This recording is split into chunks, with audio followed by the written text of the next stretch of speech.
안녕하세요. 저는 40대 중반을 넘어가고 있는 여자입니다. 오늘은 저와 이혼을 하게 된 남편에 대해 이야기를 좀 해볼까 합니다. 그동안 남편의 앞날이 잘 되길 바라는 마음에 제 인생을 바쳤다고 할 만큼 정말 많은 걸 쏟아부었고, 남편은 그런 저를 항상 고맙게 생각하고 있었습니다. 행복한 삶을 살기 위해서는 저 혼자만의 노력으론 이루어질 수 없다는 걸 잘 알고 있던 남편 또한 열심히 살아왔었죠. 그런데 어느 날 점심시간 때 남편 얼굴 좀 보려고 잠깐 안가를 방문했던 어느 날 휴게실에서 남편과 처음 들어보는 여자의 목소리가 들려왔어요. 그 여자는 뭐가 그리 좋은지 깔깔거리며 상당히 거슬리는 목소리를 가지고 있었죠. 심기가 불편해진 저는 휴게실의 문을 활짝 열었고 남편은 처음 본 여자와 서로 커피를 마시면서 대화를 이어나가고 있었네요. 문을 열고 들어온 저를 본 남편은 아무렇지도 않은 척 반겨주면서 안과를 찾아와 준 손님이라며 점심시간이라서 진료 시간이 될 때까지 기다리시고 계시길래 잠깐 대화를 나눴다면서 처음 본 여자에 대해 설명해주고 있었어요. 둘의 모습을 대수롭지 않게 생각했던 저는 남편이 좋아하는 디저트를 들어 보이면서 신호를 주자 남편은 그 여자와 대화를 끝내고 진료실로 들어왔어요. 환자를 떠나서 다른 여자한테는 웬만해선 잘 웃지 않던 남편이 낯설게 느껴지긴 했지만 크게 문제될 거라곤 생각지 못했습니다. 그만큼 남편을 너무 믿고 있었죠. 당신이 다른 여자한테 그렇게 웃어 보이는 건 처음이라 좀 당황스럽긴 한데 앞으로는 조심 좀 해야 될 것 같아. 보는 눈이 많은데 괜히 쓸데없는 말들이 오고 가면 좋을 거 하나 없잖아. 우리가 여기에서 자리 잡는 데까지 정말 오래 걸렸던 거 알지? 동네에서 이상한 소문 나면 좋을 거 하나 없잖아. 잘 될수록 처신을 잘해야 된다고. 내 말 무슨 뜻인지 알지? 오늘 처음 본 환자고 보통 점심시간이라고 하면 진료 시간에 다시 오는데 그 환자분은 좀 다르게 계속 기다리길래 미안한 마음도 들고 해서 잠깐 말 좀 붙였던 것뿐이야. 그리고 동네에서 소문날 정도로 내가 처신을 못하겠어? 남편은 걱정하지 말라면서 제가 오히려 너무 예민하게 반응하는 거라고 대수롭지 않게 생각하고 있었습니다. 그때까지만 해도 남편도 그렇고 저 또한 앞으로 엄청난 일이 펼쳐질 거라곤 전혀 생각지 못했었죠. 저도 제 일이 있다 보니 남편의 안과에 자주 오지는 못해도 웬만해선 최대한 남편 퇴근 시간대는 맞춰서 집에 같이 들어가려고 노력을 했었어요. 언제나 함께하고 싶은 그런 마음이 있었기 때문에 그때도 남편 안과로 향하고 있었는데 남편에게 갑자기 전화가 왔어요. 나 지금 거의 다 도착해가. 지금 차가 좀 막혀서 10분 정도면 될 것 같은데? 벌써 건물 밖으로 나온 건 아니지? 그런 건 아닌데 이제 막 나가려고 그러는데 오늘은 같이 못 들어갈 것 같네. 오래간만에 친구 녀석이 찾아와서 같이 저녁을 좀 해야 될 것 같아. 지나가던 길에 내 얼굴 좀 보려고 잠깐 들렸다는데 그냥 돌려보내긴 그렇잖아. 아, 그래? 내가 아는 분이셔? 그럼 뭐 어쩔 수 없지. 너무 늦게까지 있다가 오진 말고 적당히 시간 보내고 들어와. 갑자기 찾아왔다는 남편의 친구분 때문에 저는 어쩔 수 없이 차를 돌리게 되었어요. 결국 저 혼자 집으로 들어오게 되었고 남편은 12시 정각이 되어서야 들어오게 되었네요. 자주 있었던 일이 아니었기 때문에 남편의 시간을 방해하고 싶지 않았고 친구분과 최대한 좋은 시간 보낼 수 있게 조금도 연락을 하지 않았어요. 제가 믿었던 만큼 남편 또한 저와의 약속을 깨지 않았고 12시가 넘지 않게 들어온 점에 대해서 이미 마음이 풀려 있었죠. 남편은 많이 피곤했는지 곧바로 쓰러져 잠이 들었고 저도 집안을 대충 정리하고 먹고 있던 맥주를 마저 마시며 무심코 창밖을 바라보고 있는데 눈이 아래로 향하는 순간 깜짝 놀라고 말았습니다. 멀어서 잘 보이지 않았지만 위층을 바라보고 있던 여자와 눈이 마주치게 되었고 그 여자는 저를 빤히 쳐다보더니 몸을 돌려 차에 올라타 사라지고 말았습니다. 온몸에 소름이 돋는 순간이었지만 저희 집이 고층이라 다른 곳을 보고 있었을지도 몰라 그냥 넘어가는 게 속편할 것 같아 저도 서둘러 잠이 들었네요. 하지만 눈을 감고 잠이 들 때까지 새벽에 저희 집을 유심히 바라보고 있던 여자가 계속해서 머릿속을 맴돌고 있었어요. 어두워서 잘 보이지는 않았지만 좋은 느낌이 들지는 않았었죠. 그렇게 며칠의 시간이 지나고 머릿속에서 완전히 잊혀진 상태로 지내고 있었는데 어느 날 시모가 잠깐 시댁에 들리라는 연락을 주셔서 찾아뵙게 되었는데 현관문에 발을 들인 순간 저는 깜짝 놀라고 말았습니다. 얼마 전에 남편과 휴게실에서 웃고 떠들던 환자분이셨어요. 제가 도착하자마자 자리에 앉아있던 여자는 시모에게 인사를 드린 뒤 자리에서 일어나더니 저에게 가볍게 인사를 하고 집을 나섰습니다. 시모가 왜 저 여자와 함께 있는 건지 알 수 없었던 저는 어떻게 아시는 사이인지 여쭤보게 되었고 시모가 설명해준 말을 듣게 되었을 때 이상한 점이 한두 가지가 아니었어요. 어머님, 저는 상식적으로 이해가 되지 않는데요. 그렇게 잘 알지도 않는 사이인데 무슨 투자를 해준다는 거죠? 그 여자 처음 봤을 때부터 느낌이 별로 좋지 않던데 최대한 조심하는 게 좋을 것 같아요. 사람 함부로 믿어선 안 돼요. 어머님도 너무 마음 열지 마세요. 너는 좋은 마음 가지고 찾아온 사람한테 그게 할 말이니? 재력이 있는 사람이 우리 집안 잘 되게 도와주겠다는데 그게 뭐가 문제라는 거야? 네가 몰라서 그렇지. 며칠 전에 좀 전에 있었던 저 여자분의 가족과 식사 한 끼 했었다. 지금까지 여러 안과를 다녔었는데 제일 친절하고 지식도 많아서 진료받는데 많은 도움이 됐다고 감사함을 표했었다. 며칠 전에요? 그이가 개인적으로 식사를 가진 자리는 오래간만에 친구분이 찾아와서 식사한 거 말곤 없는데요. 너한테 제대로 설명 안 했니? 그때 저녁 늦게 들어갔을 텐데 몰랐어? 하여튼 저 집안 사람들이 내 아들한테 관심이 많더라고. 진료를 잘 본다고 전국에 소문이 퍼졌나 보더라.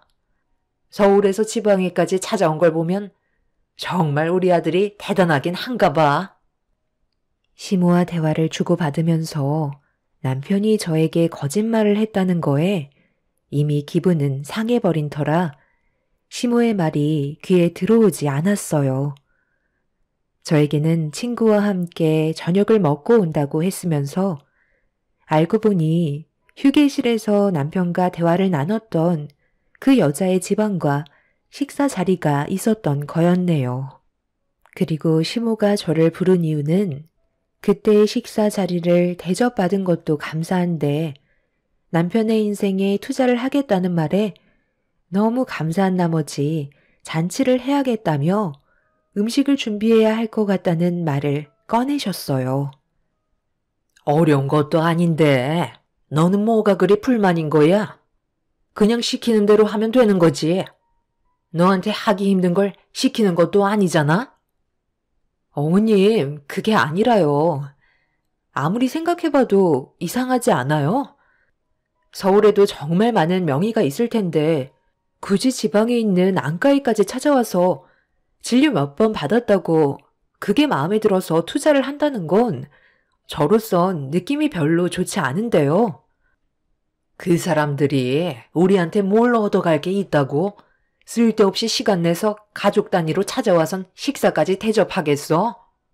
네가 무슨 생각하는지 내가 이해 못하는 건 아니지만 너보다 그 사람들을 몇 번이라도 더 만났고 진지하게 대화를 주고받았었다. 너는 내 아들이 잘 되길 바라질 않는 거야? 기회가 왔을 때 잡아야 되는 거고 이런 기회 2번 다시 안 올 수도 있다. 무턱대고 덥석 무는 건 좋은 생각이 아닌 것 같아요. 돌다리도 두드려보고 건너라는 말이 있잖아요. 저희가 지금 부족한 것도 아니고 이 정도면 풍족하게 살고 있는데 굳이 더 큰 걸 바라볼 필요가 있을까요? 그 사람들이 투자를 해준다면 그만큼 원하는 조건이 있을 거 아니에요. 서울권의 안가를 차린다는 건 정말 많은 금액이 필요한 거라고요. 저는 다시 한번 생각해 봤으면 좋겠어요.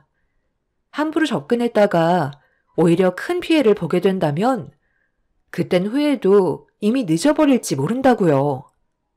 그건 내가 알아서 판단할 테니까 너는 그냥 내가 시키는 거나 잘하면 된다. 만약 너 때문에 좋은 기회 놓치면 책임질 거니? 시모는 제 말을 조금도 들으려 하지 않았어요. 무조건 시키는 거나 잘하라고 오히려 언성을 높이고 계셨죠. 시모와 대화해봤자 해결 방법도 찾을 수 없을 것 같아 일단 알겠다고 얘기한 뒤에 서둘러 집으로 들어왔네요. 남편도 방금 들어왔는지 식탁 위에 가방을 올려놓고 있었어요. 저는 남편의 얼굴을 보자마자 흥분을 감추지 못했습니다. 도대체 왜 나한테 거짓말을 한 거야? 당신 저번에 친구 만나서 저녁 먹고 온다고 말했었잖아. 나 방금 어머님 댁 다녀왔거든? 거기에 누가 있었는지 알아? 저번에 당신이랑 휴게실에서 같이 대화 나누던 여자가 앉아 있었다고. 내가 납득할 수 있게 설명을 해줘야 할 거야. 지금 얼마나 많은 것들이 의심이 되는지 알아? 당신 나한테 표정 하나 안 바뀌고 거짓말 하더라? 다 설명하려고 했어. 일단 침착하게 내 말 좀 들어봐. 원래 계획은 정말 친구와 밥 한 끼 하려 했는데 갑자기 그 환자분이 찾아왔더라고. 가족분들을 모시고 찾아와서 무슨 일 때문에 그러냐고 물어보니까 내가 너무 친절하게 대해줘서 질려보는 게 마음에 들었다는 거야. 환자분들 성향이 다들 다르니까 그분은 내가 마음에 들었나 보다 생각하면서 고맙다는 인사를 건넸지. 나도 그런 적은 처음이었거든. 그런데 그 환자분 아버님께서 같이 식사하기를 원하시길래 약속이 있어서 죄송하다는 말을 꺼내려 하는데 갑자기 우리 엄마가 찾아오셨고 분위기를 살피시면서 대화를 주도하시더니 환자분 아버님께서 우리 병원에 투자를 하겠다는 거야. 그리고 그 말을 듣게 되신 엄마가 식사 자리를 허락하셨지. 너무 정신이 없던 터라 연락한다는 것도 깜빡했는데 일단 그분들이 나빠 보이진 않았었어. 당신도 잘 알겠지만 내가 의심이 많은 편이잖아? 그런데 대화를 나눠보니까 꽤 많은 사업을 하고 계시더라고. 일단 동네에서 잘 나간다는 의사가 왜 서울권에 진입을 못하겠어? 문제는 자금이잖아? 그런데 그걸 해결해주고 수익금의 일부를 받게 되는 구조더라고. 자리만 잡히면 지금 우리가 살고 있는 동네보다는 훨씬 많은 돈을 벌 수 있는 건 확실한 거잖아. 그리고 하루 이틀 일할 것도 아니고 앞으로 평생 환자들 진료하면서 살아야 하는데 서울권에 자리 잡으면 나도 성공할 수 있는 길이 열리잖아? 그래서 이번 기회가 좋은 조건인 것 같아 뜻을 함께하기로 결정하게 되었던 거야. 당신한테는 말하려 했는데 일단 내 머리가 먼저 정리가 된 다음에 설명해 주려고 했지. 나보다 당신이 훨씬 더 의심이 많잖아? 우리도 똥똥거리면서 살아봐야지 않겠소? 말은 누구나 다 할 수 있는 거지. 그 사람들 뭘 믿고 따라가겠다는 건데? 나는 그렇게 호화롭게 살고 싶은 마음 조금도 없고 그냥 이대로도 만족하니까 더 이상 일을 키우지 않았으면 좋겠어. 어찌됐든 위험한 일은 하고 싶지 않아.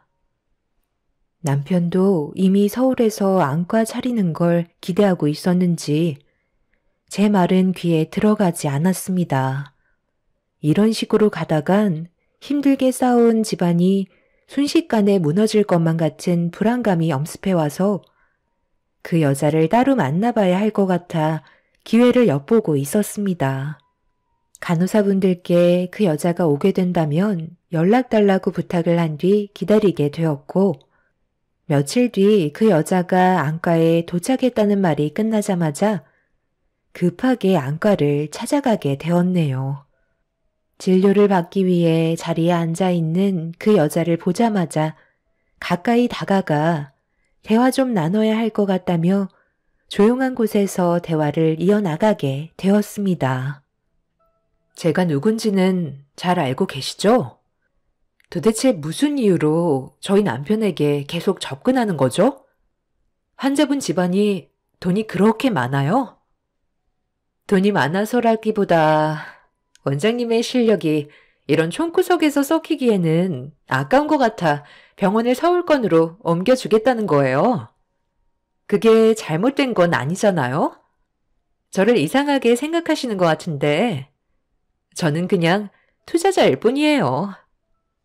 갑자기 나타나셔서 지금 저희 집안에 혼란을 주고 있잖아요. 저는 그쪽한테 투자받고 싶은 마음 없으니까 그만 여기에서 멈춰주셨으면 좋겠어요.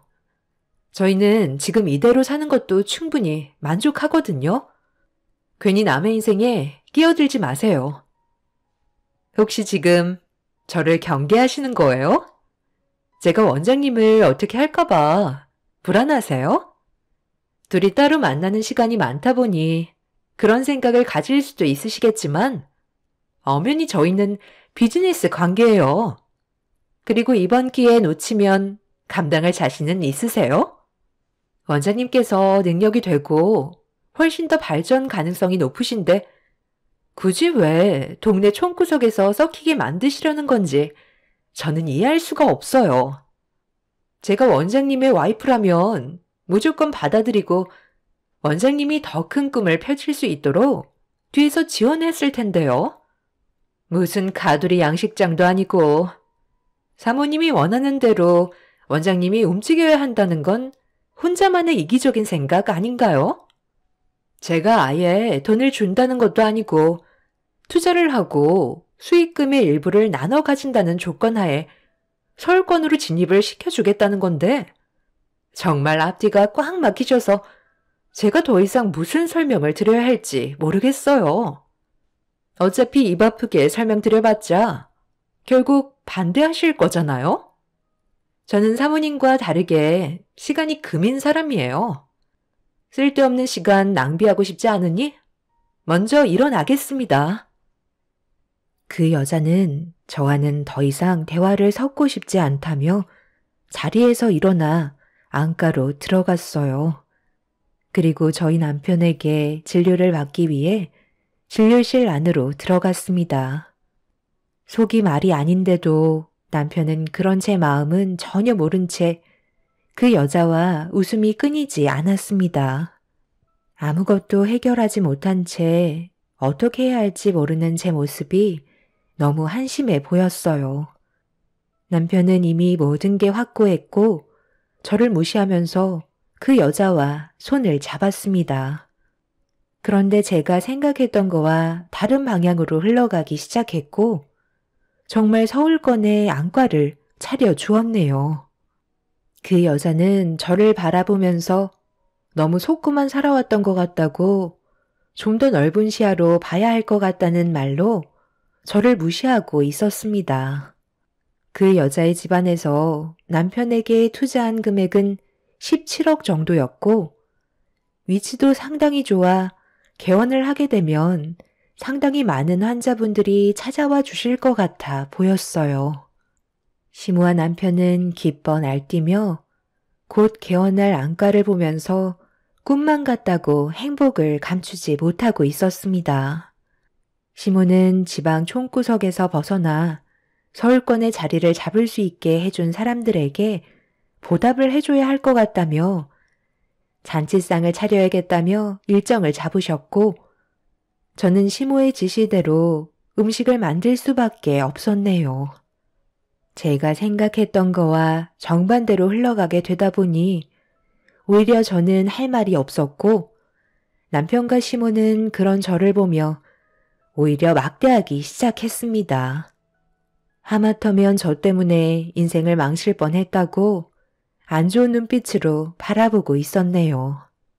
제가 할 수 있는 건 시모를 도와 음식 준비뿐이라 최대한 열심히 음식을 만들었고 여러 가지로 스트레스를 받아서 그런지 한창 음식을 준비하다가 코피까지 쏟아지고 말았어요. 그렇게 모든 준비가 끝이 나고 시댁에 모두가 함께 모였는데 제 눈앞에 충격적인 광경이 펼쳐지고 있었습니다. 누가 봐도 저는 시댁 집안의 가정부의 역할을 하고 있었고 남편의 옆자리에 그 여자를 자리에 앉혔어요. 그걸 지켜보고 있던 저는 기분이 상당히 좋지 않았죠. 하지만 남편에게 해준 게 있다 보니 아무 말도 하지 못하고 있었습니다. 그 여자의 집안 사람들과 남편과 시모는 누가 봐도 상견례하는 자리 같은 느낌을 지울 수 없을 만큼 분위기가 이상하게 흘러가고 있었네요. 그런데 남편이 기분이 좋아서 그랬던 건지 아니면 술이 좀 과한 건지 그 여자에게 고맙다며 밥을 떠먹여 주고 있었습니다. 시모는 그 모습을 보면서 둘의 사이가 상당히 좋아 보인다며 며느리로 받아들여도 되겠다는 어이없는 말을 늘어놓고 있었습니다. 본처가 떡하니 앞에 있는데 시모의 한마디에 모두가 더 크게 웃고 떠들며 분위기를 즐기고 있었네요. 그날 정말 머리끝까지 한계에 도달했는데도 터질 것 같은 감정을 억지로 눌러 참아가고 있던 그때 남편이 화장실을 가겠다며 자리에서 일어났고 잠시 뒤 그 여자도 자리에서 일어나 잠깐 바람 좀 쐬겠다며 집 밖으로 나갔습니다. 뭔가 알 수 없는 기류가 흐르는 걸 느끼게 된 저는 상황을 살피고 있는데 화장실에서 나온 남편이 곧장 밖으로 나가더라고요. 그걸 목격한 저는 조용히 남편의 뒤를 따랐고 눈앞에 펼쳐진 충격적인 광경은 온몸을 떨리게 만들었습니다. 남편과 그 여자가 서로 입을 맞추고 있었어요. 그리고 이어지는 대화는 입을 다물지 못할 만큼 소름 돋는 말들을 계속해서 주고받고 있었습니다. 민니 씨 덕분에 내가 그토록 바라던 꿈을 이룰 수 있게 되었어. 앞으로 우리 관계는 더욱더 발전할 거고 앞날은 꽃길만 열릴 거야. 그 전에 하루빨리 정리하는 게 우선일 거야. 우리가 숨길 수 있는 것도 한계가 있잖아? 내가 당신한테 투자한 만큼 당신도 내가 원하는 걸 하루빨리 줘야 하잖아. 최대한 서둘러서 둘의 관계를 정리하고 내 옆으로 와줬으면 좋겠어. 그거야 걱정하지 마. 사기라고 생각했다가 제대로 한 대 맞아서 더 이상 아무 말도 못해. 이걸로 확실하게 기 죽인 다음 계속해서 실망스럽다고 표현하다가 내 앞날을 그 사람이 막을 것 같다고 얘기하면서 자연스럽게 이혼하면 되는 거야. 그러니까 너무 걱정하지 마. 최대한 빠른 시일 내에 정리하고 당신 옆으로 갈 거니까. 우리 자기는 결혼식이나 신경 쓰고 있어. 남편과 그 여자는 투자자의 관계를 이미 넘어선 사이가 되어버린 상태였어요. 어디서부터 잘못된 건지 남편의 마음은 이미 그 여자에게 전부 다 넘겨준 상태였습니다.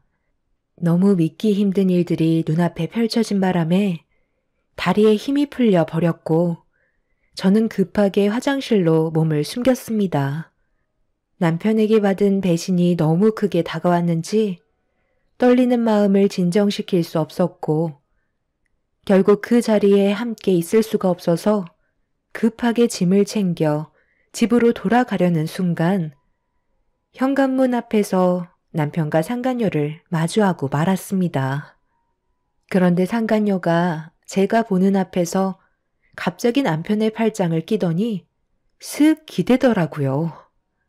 남편도 당황했는지 살짝 놀라는 것 같더니 제가 두 눈으로 보고 있는데도 상간녀의 손을 뿌리치지 않고 가만히 있었습니다. 상간녀는 하루빨리 저와 남편과의 관계를 정리시키고 싶었는지 남편의 손을 잡았던 거였죠. 남편도 이왕 이렇게 된 거 그냥 막 나가기로 결정을 한 듯 보였습니다. 결국 두 사람이 제 앞에서 손을 잡는 모습을 보게 된 저는 이성을 잃게 되었고 상간녀의 머리채를 잡으면서 난리를 치고 말았습니다. 순식간에 벌어진 일이라 시모와 상간녀의 집안 사람들이 급하게 달려와 뜯어 말리고 있는데 남편이 뭐하는 짓이냐며 제 뺨에 손을 올려 붙였어요.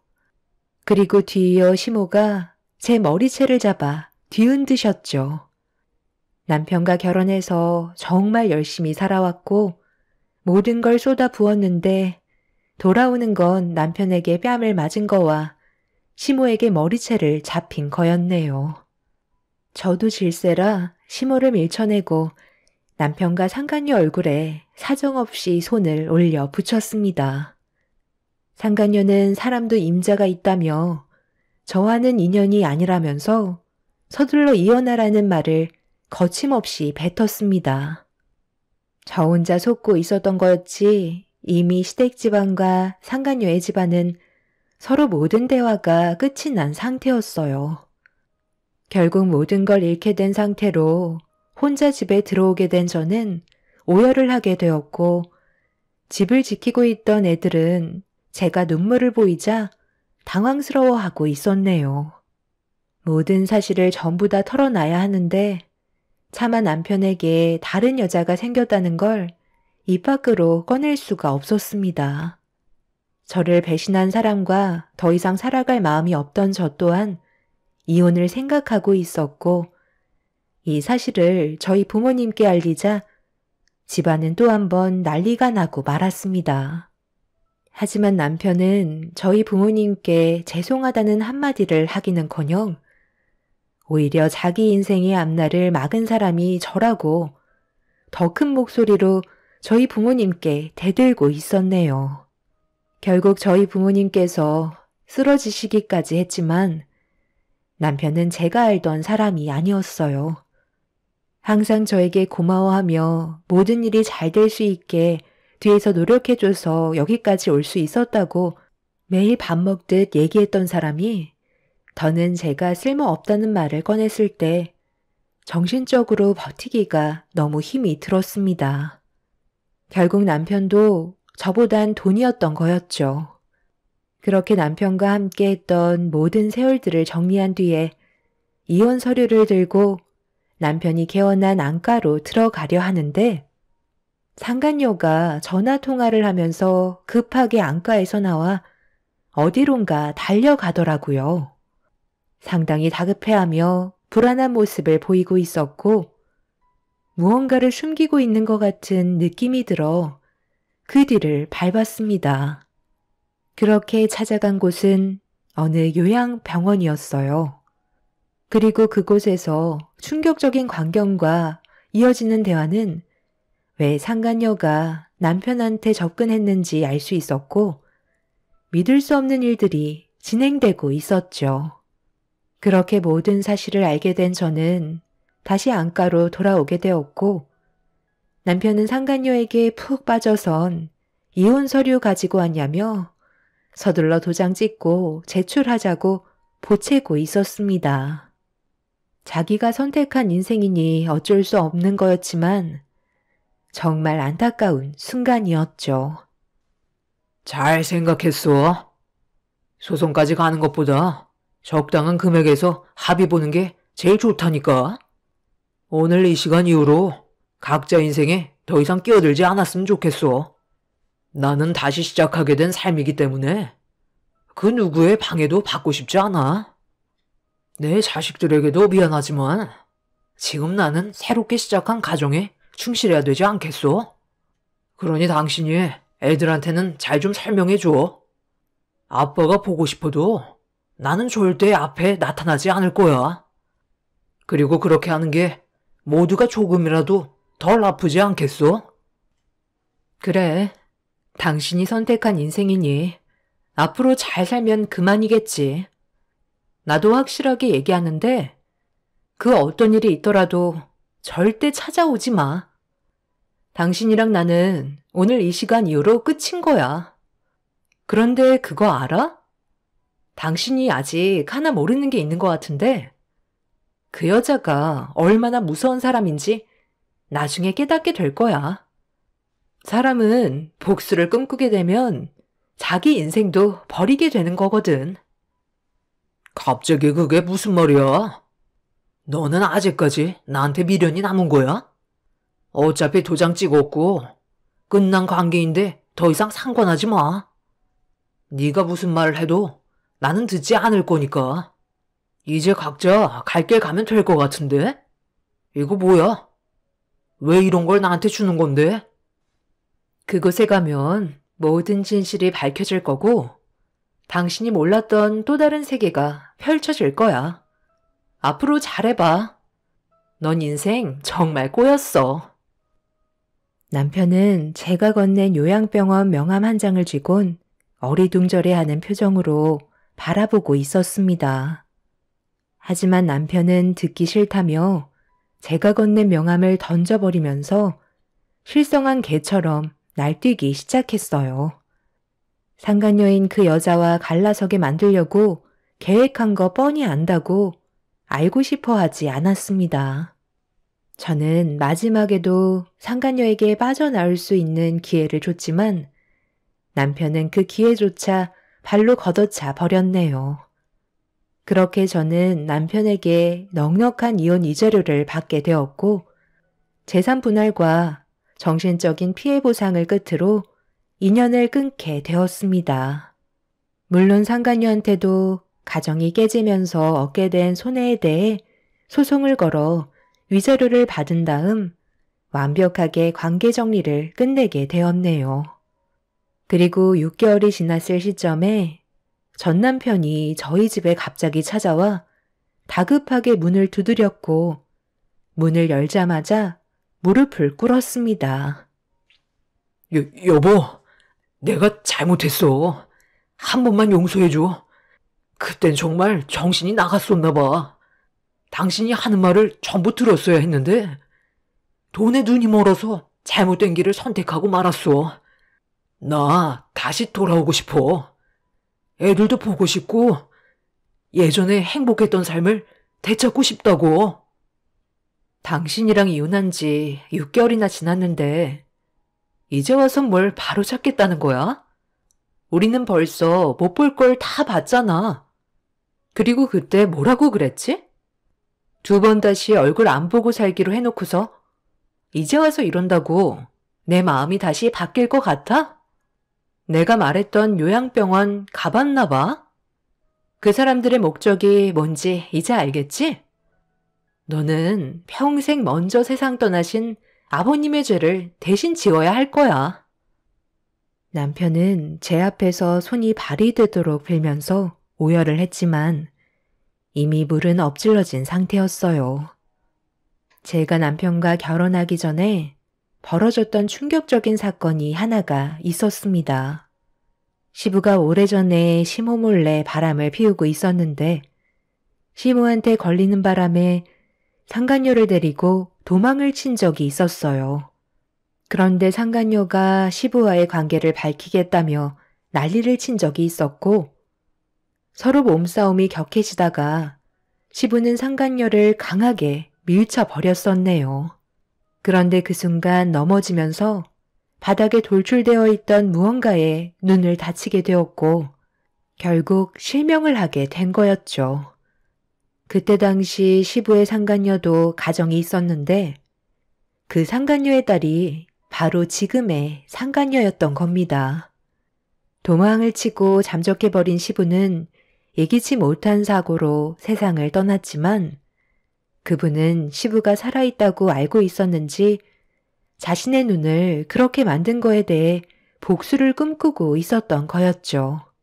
그러다 시부가 세상을 떠났다는 사실을 알게 되었지만 자신의 눈에 장애를 입힌 남편의 집안을 용서할 수가 없어 자기 딸이 대신 복수해주길 원했던 거네요. 시모가 세월이 지났어도 시부의 상간녀의 얼굴을 모르는 건 아니었기 때문에 자신의 모습은 철저하게 숨기고 있었고 17억의 안과를 차려주는 대가로 남편의 발목을 잡아 평생 자기 집안을 위해 노동을 시킬 계획을 세우고 있었던 거였네요. 이미 상간녀의 집안과 계약 서류를 작성할 때 남편 집안의 재산도 함께 들어갔기 때문에 파기를 한다면 한 푼도 가져갈 수 없고 17억의 2배를 토해내야 하는 계약서를 작성하게 되었던 거죠. 안과의 명의는 상간녀로 되어 있어서 빠져나갈 수도 없는 상황이었습니다. 17억의 투자금을 회수할 때까지는 벗어날 수 없는 상황이었네요. 문제는 벌어들이는 수익도 모조리 다 상간녀 앞으로 넘어가게 되는 수익 구조로 계약서에 작성이 되어 있던 걸 남편은 그것도 모르고 서울권의 안과를 차릴 수 있게 된다는 희망 하나로 상간녀의 계약 조건을 덥석 물고 말았습니다.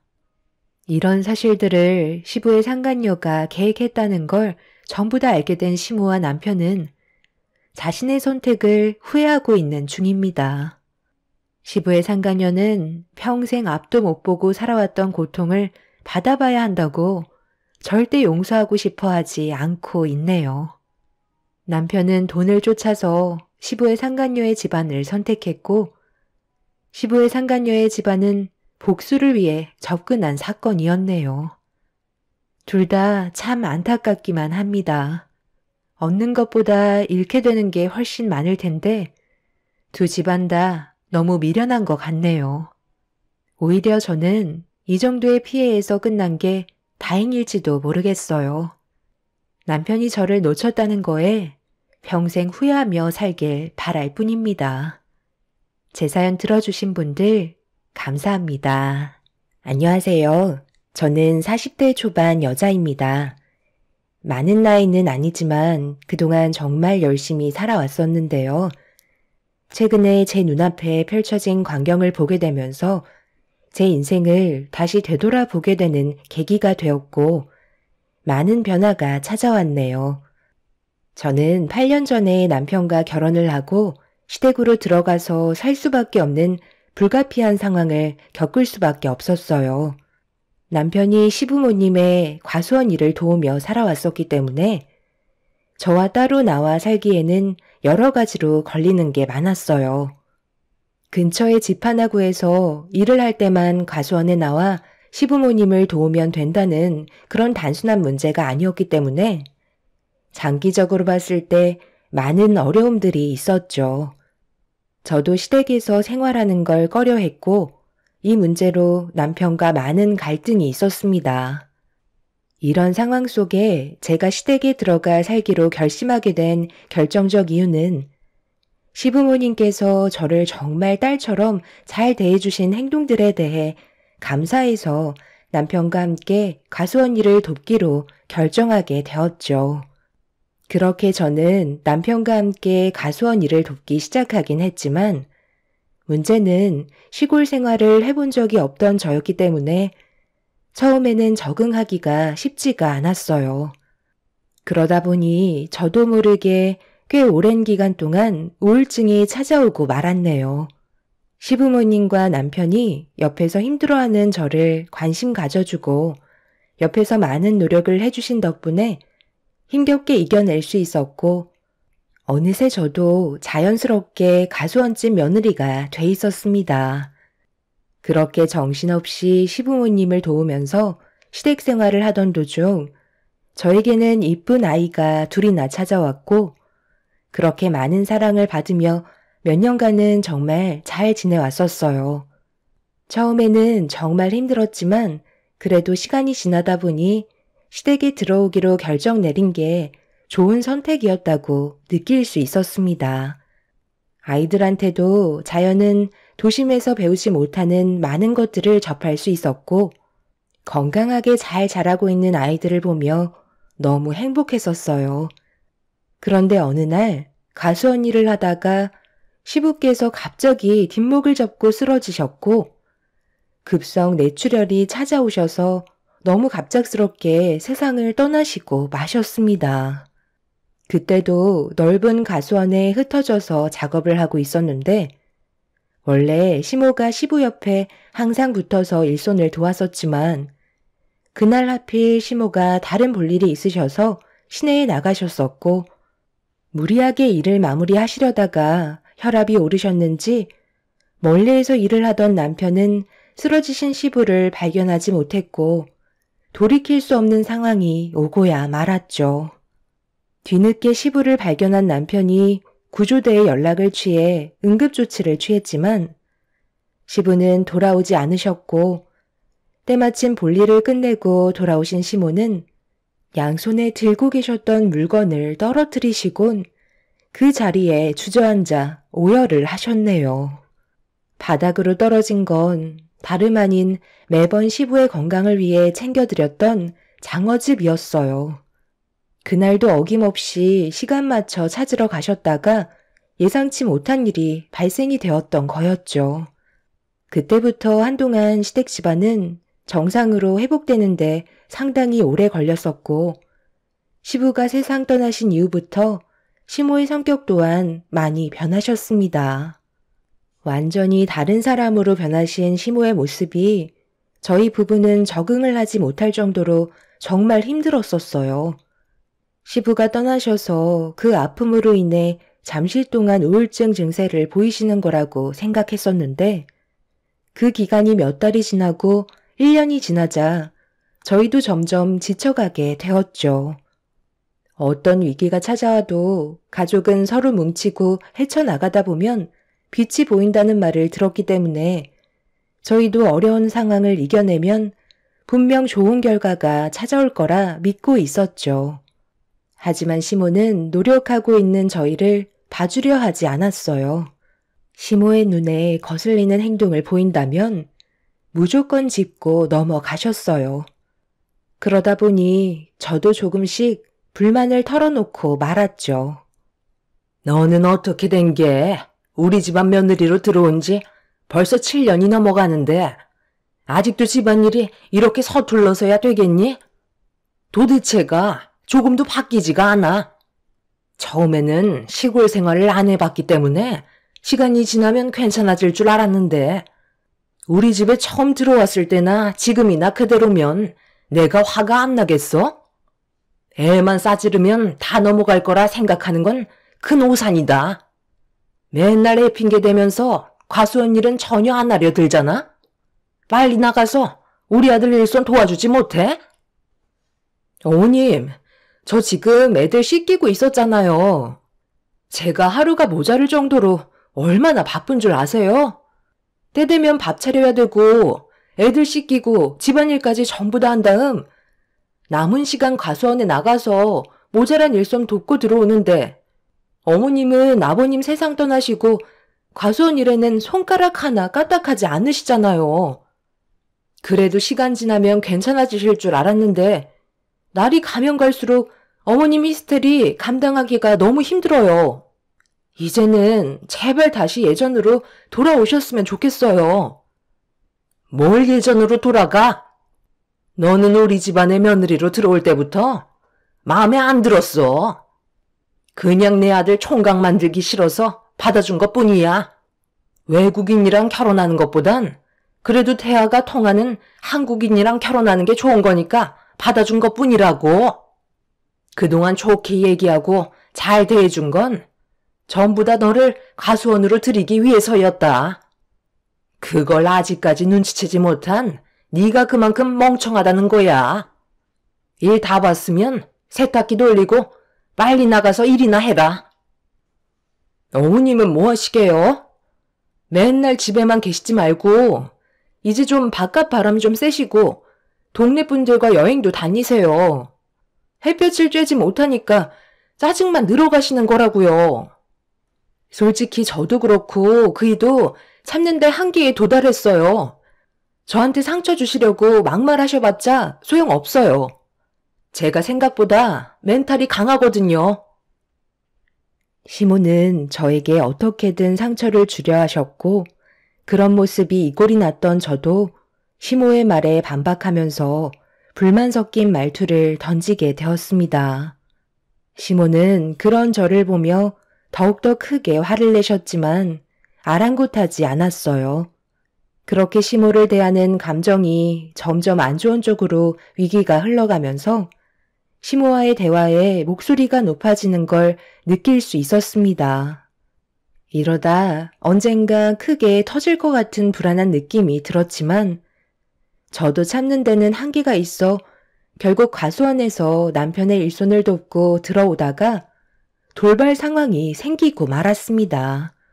시모가 집안의 물건들이 전부 다 낡았다면서 힘들게 돈 벌어도 그릇 하나 새 걸로 들여오지 않는다며 시모는 식기들을 현관 앞으로 막 던지기 시작하셨어요. 너무 당황했던 남편과 저는 뭐 하시는 거냐고 소리를 지르면서 시모의 손에 들려있던 접시를 빼앗았고 남편은 시모를 진정시켰습니다. 그런데 남편과 제가 오자마자 아이들이 바닥에 떨어진 접시 파편을 못 봤는지 저희한테 달려왔고 오지 말라고 소리를 질렀지만 이미 아이들의 발에는 깨진 접시의 파편으로 인해 상처가 나게 되고 말았습니다. 저는 아이들의 발에서 출혈이 나는 걸 보고 깜짝 놀라 비명을 질렀고 시모도 그 모습을 보곤 당황하셨는지 뒷걸음질치기 시작하셨어요. 결국 참아왔던 남편은 폭발을 하고 말았고 집안은 난리가 나고 말았네요.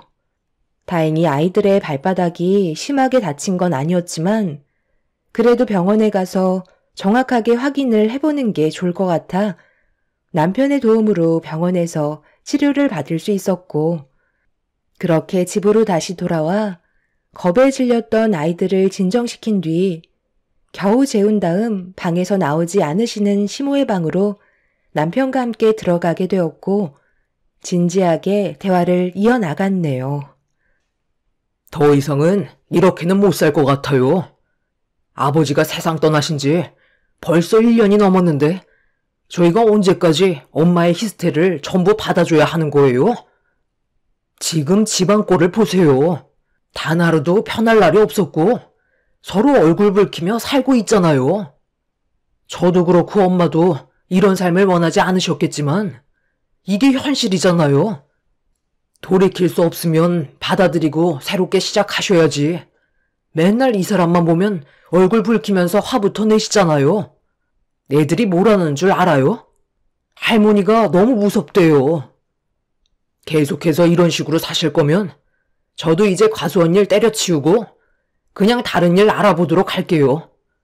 엄마가 하신 행동을 보면 저희가 따로 나가 살길 원하시는 것 같아요. 그러지 않고서야 저와 이 사람한테 막대하실 이유가 없잖아요. 결국 엄마의 잘못된 행동들로 인해 애들까지 피해를 봤다고요. 얘가 태들지만 않았어도 이런 일은 안 생겼지. 꼭 내 탓만 있는 건 아니잖아. 애들이 크게 다친 것도 아니라면서 며느리 앞에서 엄마한테 꼭 그렇게 화를 내야 되겠어? 그래, 너 말 잘했다. 말 나온 김에 이 과수원도 전부 다 팔아버려. 나는 뭐 이런 일 하고 싶은 줄 알아? 세상 떠난 너희 아빠 잘못 만나서 한평생 과수원 일만 하고 살았다고. 내 삶에 여행이라도 있긴 했는 줄 알아? 그래도 이걸로 너 대학 보내고 결혼까지 시켜줬잖아. 결혼하면 자기 마누라랑 자기 새끼밖에 모른다더니. 정말 그 말이 맞나 보다. 너 마음대로 해라. 과수원을 팔던 너희들끼리 따로 살림을 차려서 나가던 알아서 하라고. 다 꼴보기 싫다. 어머님, 꼭 이렇게까지 하셔야겠어요? 방금 하신 행동은 정말 위험했다고요. 모르시는 거 아니시잖아요. 이제 제발 그만하세요. 어머님이 아버님 잊으시려고 일부러 그러시는 거 모르는 거 아니에요. 어머님, 죄책감 가지고 계신 거잖아요. 그때 시내를 가지 않고 아버님 옆에 계셨다면 지금쯤 살아 계셨을 텐데 어머님이 시내를 다녀오신 바람에 이런 일이 생기게 된 것 같아 괴로워하시는 거 몇 번이나 봤었다고요. 그런데 산 사람은 살아야 되잖아요. 저희랑 어머님 손주들 앞으로 어떻게 하시게요? 정말 이런 식으로 행동하시다가 우리 가족 전부 무너질지도 몰라요. 심하면 아버님 곁으로 갈지도 모르죠. 그런 걸 원하시는 건 아니잖아요. 제 말이 끝나자마자 시몬은 오열을 하셨고 세상을 떠나신 시부에 대한 그리움을 온몸으로 괴로워하셨습니다. 저희는 그 모습을 묵묵히 바라만 보고 있었고 그날 이후 시모가 다시 예전처럼 밝은 모습으로 돌아와 주길 간절히 원했었죠. 하지만 저희의 기대와 다르게 시모는 조금도 변하지 않는 모습을 보여주셨습니다. 오히려 더욱더 난리를 치시는 바람에 저희는 한계에 다다르고 말았네요. 아이들이 옆에 있는데도 입에 담지 못할 온갖 막말을 퍼부으셨고 그런 모습을 지켜보던 남편은 정신적으로 문제가 생긴 것 같다면서 아무래도 병원에 입원하는 게 좋을 것 같다는 결정을 내리고 말았습니다. 그렇게 남편은 한참의 고민 끝에 시모에게 병원에서 치료를 받길 권했지만 남편의 말이 끝나기가 무섭게 정신적으로 전혀 문제가 없다면서 입원하는 걸 강하게 거부를 하셨네요. 이제는 하다하다 키워준 어미를 정신병원에 입원시키려 들어? 너희 아빠가 이 사실을 알았다면 가만뒀을 것 같아? 이제 네 마누라랑 살겠다는 거지? 무슨 말을 그렇게 하세요? 엄마의 상태가 점점 심각해지시니까 더 나빠지기 전에 해결 방법을 찾으려는 거잖아요. 저는 이런 결정이 좋아서 했겠어요? 어머님, 이제 그만 좀 하세요. 이 사람이 그동안 얼마나 많은 고민을 했는지 아세요? 오죽했으면 이런 결정을 내렸겠냐고요. 어머님만 변하시면 저희 가족 아무 문제 없어요. 저번에도 말씀드렸잖아요. 이제 털어버리고 저희와 새롭게 시작하자고 했는데 어머님은 오히려 그때보다 지금 더 난리를 치고 계세요. 나는 정신 멀쩡하고 지금 이대로 사는데 아무런 문제 없다. 한 번만 더 내 앞에서 병원에 입원하라는 둥 얘기하면 그때는 우리 모두 저 세상 갈 줄 알아. 남편이 정신병원에 입원하는 게 좋을 것 같다고 말씀드리자 시몬은 절대 입원하지 않겠다며 집안의 물건들을 잡히는 대로 집어 던지셨고 그 모습을 묵묵히 바라보고 있던 남편은 계획대로 결국 시모를 정신병원에 입원을 시키고 말았습니다. 끝까지 가지 않겠다며 동네가 떠나갈 정도로 난리를 치셨지만 결국 시모는 입원을 하게 되셨고 그 모습을 지켜보던 남편은 주저앉아 오열을 하게 되었네요. 저 또한 마음이 너무 안 좋았지만 이렇게 하지 않으면 저희 가족에 더 큰 불행이 찾아오는 건 너무 당연했기 때문에 어쩔 수 없는 결정이었습니다. 그리고 남편은 그동안 평생 시부모님 밑에서 운영하던 과수원을 정리하고 한동안 시모가 예전의 모습으로 다시 돌아올 수 있게 할 수 있는 건 최선을 다해 도와드리기로 했었죠.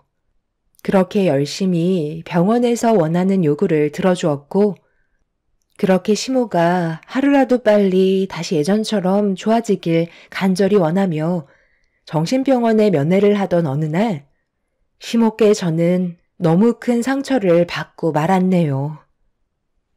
걔가 글쎄 아직까지도 자기가 마음에 들어서 결혼 허락해줬는지 알고 있다니까요. 솔직히 처음 봤을 때부터 이건 아니다 싶더라고요. 얼마나 맹하게 생겼던지. 며느리로 들어오면 쉬지 않고 사고가 날 것 같아 정말 반대하고 싶었거든요. 그런데 왜 허락한 줄 아세요? 다른 건 몰라도 힘 하나는 좋아 보이더라고요. 제가 과수원 일을 하는데요. 무조건 체력이 좋아야 하는데 그거 하나는 봐줄만 하길래 어쩔 수 없이 허락을 하게 됐는데 그 선택이 평생을 후회하게 만들 거라곤 정말 몰랐네요. 힘 좀 쓸 줄 알았는데 전부 다 물살이라 근육은 하나도 없고 전부 다 지방이라서 속빈 강정이었다니까요. 시골에선 생활해 본 적 없다고 애처럼 눈물을 찔끔거리는데 아유 얼마나 속 터지던지.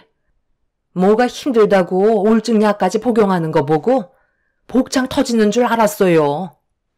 그리고 결과적으로 저를 보세요. 며느리 하나 잘못 들어와서 결국 정신병원에 이 꼴로 입원하게 됐네요. 그동안 정말 힘들게 키운 자식이 나를 정신병원에 입원시킬 줄은 상상도 못했는데 이렇게 된 것도 며느리가 뒤에서 속삭거려서 저를 정신병원에 입원하게 만든 걸 거예요. 제가 왜 이걸 확실하게 알고 있냐면 저번에 하는 짓도 하도 마음에 안 들어서 한 소리 했거든요.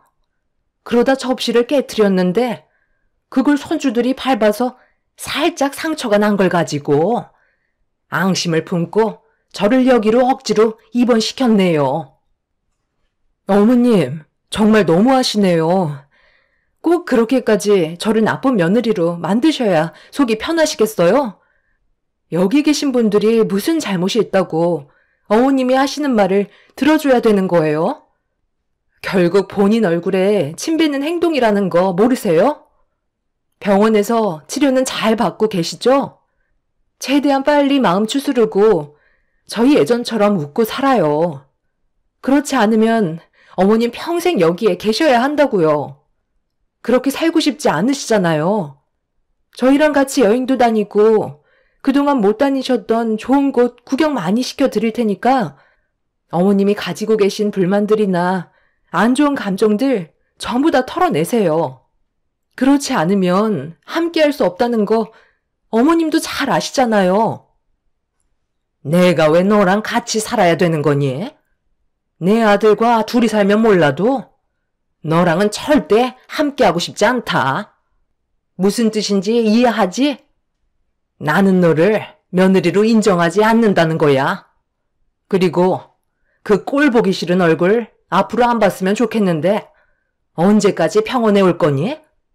내가 제자리로 돌아가게 하고 싶으면 내 아들이랑 당장 이혼해라.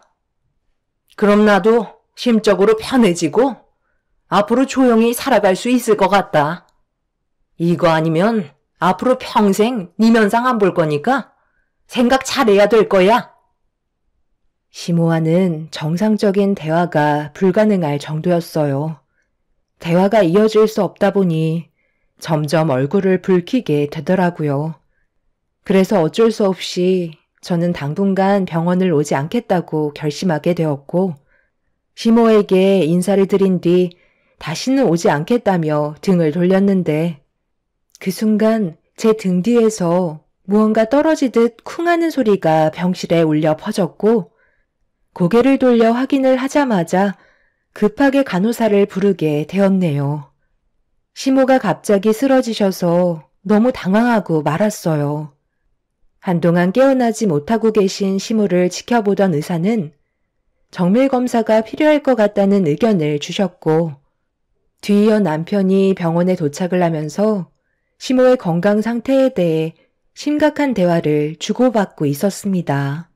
그래서 시모의 정밀검사 진행을 위해 정신을 차리신 뒤 큰 병원으로 옮겨 정밀검사를 진행하게 되었고 시모는 제가 찾아와서 급격한 스트레스를 받은 것뿐이라며 저만 사라지면 된다는 쓸데없는 말만 계속해서 늘어놓으셨습니다. 투덜거리시면서 정밀검사를 끝낸 시모는 제 얼굴이 보고 싶지 않다며 커튼을 치셨고 그 모습을 보며 한숨을 쉬면서 남편이 병실로 들어오길 기다리고 있었습니다. 그렇게 얼마의 시간이 흐르고 남편이 병실 문을 열며 들어왔는데 안색이 상당히 좋지 않았어요. 비틀거리며 걸어온 남편은 닫힌 커튼 앞에 서더니 갑자기 눈물을 쏟아내기 시작했고 남편의 목소리를 들은 시모는 저와 당장 이혼하고 둘이서만 살자는 말을 꺼내셨네요. 그 말을 듣고 있던 남편은 병실이 떠나갈 정도로 화를 내면서 그만 좀 하시라고 소리를 질렀고 닫혀있던 커튼이 쳐지던 그 순간 화들짝 놀란 시모를 바라보며 남편이 뱉은 한마디에 시모 인생에 날벼락이 치게 되었네요. 너 지금 뭐라고 그랬니? 다시 한번 말해봐라. 아니지? 내가 잘못 들은 거지? 나는 누구보다 건강하고 지금까지 살면서 병실에 앉아 거의 없을 만큼 얼마나 건강했는데 나보고 그 말을 믿으라는 거야? 너 괜히 나 겁주게 하려는 거지? 그래봤자 소용없다. 이런다고 내가 며느리한테 다시 잘해줄 것 같아? 제발 정신 좀 차리세요. 이제 엄마한테 주어진 시간이 얼마 남지 않았다고요. 지금 얼마나 심각한 상황인 줄 아시면서 그런 말이 나와요? 의사도 고개를 흔들 정도면 끝난 거나 마찬가지라고요. 그러니까 제가 아버지께서 갑자기 세상을 떠나셨을 때 엄마도 건강검진 받아보자고 몇 번이나 말씀드렸는데 제 말 무시하고 고집을 부리시더니 결국 이게 뭐예요? 만약 그때 발견이 됐다면 이런 일도 없었을 거라고요. 다시 한번 확실하게 얘기해 드려요. 엄마 지금 췌장암 4기 판정 받으셨어요. 크기도 4cm가 넘었고 이미 다른 장기에도 전이가 된 상태라 항암 치료는 소용없다는 판정을 받았다고요. 당장 수술을 한다 해도 깨어나지 못할 가능성이 많다고 하셨어요. 앞으로 길면 3달이고 짧으면 1달이라는데 엄마는 끝까지 이렇게 행동하실 거예요? 저는 남편의 입에서 시모가 췌장암 4기 판정을 받았다는 말이 나오는 순간 가슴이 철렁 내려앉았고 시모는 현실을 받아들이지 못하고 계셨어요. 그렇게 한참 동안 멍하니 아무 말 없이 남편을 바라보시다가 결국 눈물을 왈칵 쏟아내고 말았네요. 남편에게 정말 방법이 없냐고 물어봤지만 별다른 해결책이 없는지 고개를 절레절레 흔들었고 신변 정리를 하는 게 훨씬 더 좋을 거라는 말을 꺼내었네요. 모든 결정은 시모께 있었어요. 병원에서 조금의 기적이라도 바란다면 항암 치료와 수술을 진행해야 되는 거고 그걸 원치 않으시면 집으로 돌아가셔서 주변 정리를 하셔야만 했죠. 시모는 한참의 고민 끝에 항암 치료가 아닌 주변 정리를 택하셨고 다시 집으로 돌아오신 시모는 대문 앞에 서서 멍하니 과수원을 둘러보셨습니다. 순식간에 분위기가 변해버리신 모습을 보니 저도 너무 마음이 안 좋더라고요. 자신에게 주어진 시간이 얼마 남지 않았다는 걸 알았을 때 그때의 기분이 어떨지 저는 감히 짐작할 수 없지만 곁에서 시모의 모습을 지켜보는데 저도 모르게 눈물이 왈칵 쏟아져 내렸습니다. 불과 몇 시간 전까지만 해도 저를 잡아먹을 듯이 난리를 치시던 모습은 사라지셨고 온몸에 기력이 없어 보이셨네요. 누구나 한 번쯤은 마지막 순간을 경험하겠지만 그때가 오기 전까진 자신이 언제 세상을 떠날지 모르기 때문에 정신없이 살다 보면 어느새 까먹기 마련이죠. 지금의 순간을 감사하지 못한 채 현실을 부정적으로만 바라보신 시모는 많은 걸 후회하시는 것 같아 보였어요. 시모는 시부와 결혼을 하시고 한평생 과수원을 벗어나지 못하셨는데 집에 들어가지 않으시고 그동안 함께했던 많은 추억이 담긴 가수원을 묵묵히 걸으셨습니다. 그 전에는 잘 몰랐는데 혼자 외롭게 걷고 계신 뒷모습을 보니 너무 작아 보이셨고 한편으론 저희가 시모에게 너무했나 싶은 생각도 들더라고요. 한참 동안 남편과 저는 가수원을 걷고 계신 시모의 뒤를 천천히 따라가면서 함께했던 추억이 담긴 공간이 얼마나 소중했는지 다시 한번 느낄 수 있었습니다.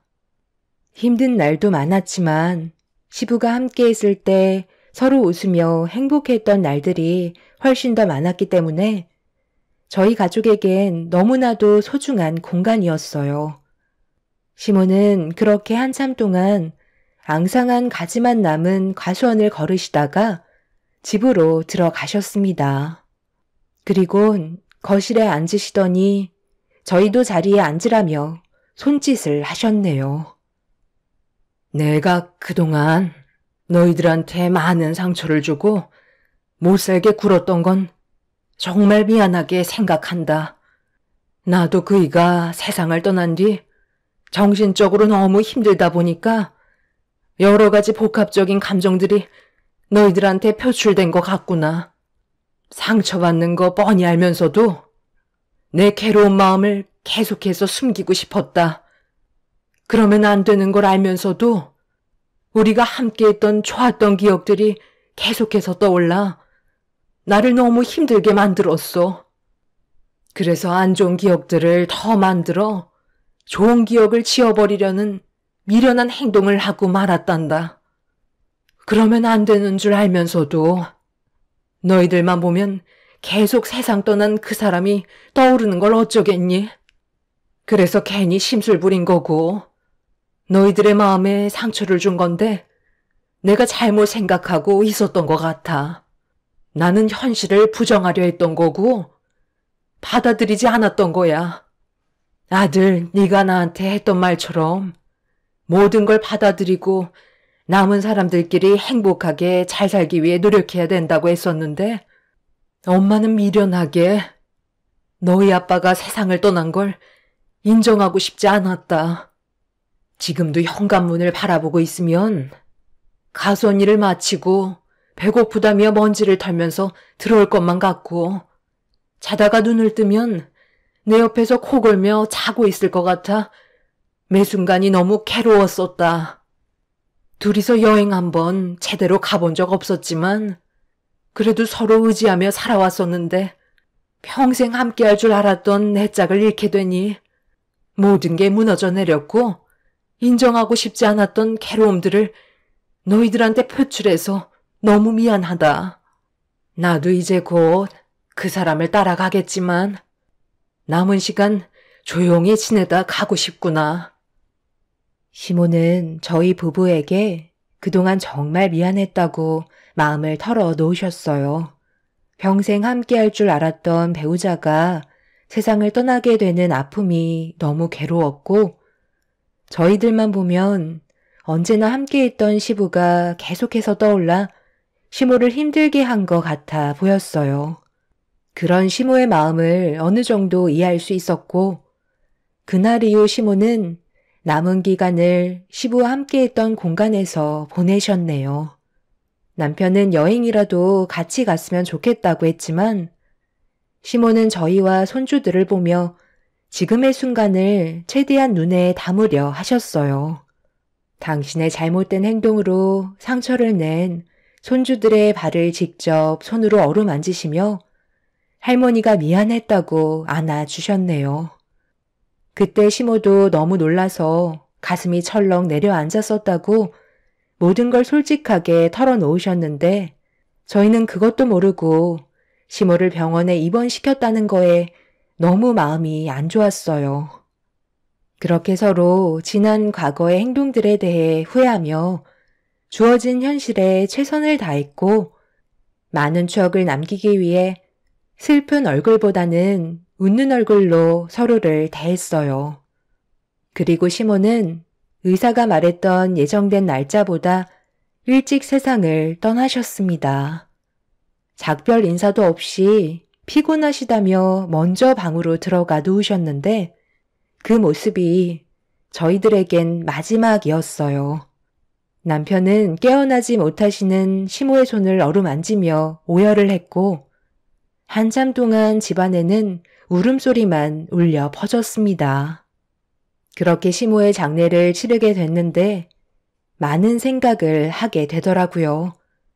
각자 개인의 인생에 주어진 시간을 아무도 알지 못하지만 지금 이 순간 살아있기 때문에 하루를 무의미하지 않게 최선을 다해 살아야 하고 자신의 곁에 있는 가족들과 서로 헐뜯기보단 좋은 기억들을 많이 남기면서 지금을 소중하게 여겨야 한다는 걸 알 수 있었습니다.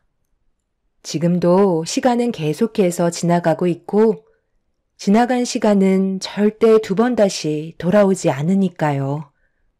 여러분들께서도 지금 이 순간 가족이나 사랑하는 배우자에게 좋은 말 한마디씩이라도 해준다면 그날은 행복한 날로 기억에 남을 겁니다.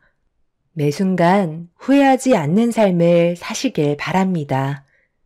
감사합니다.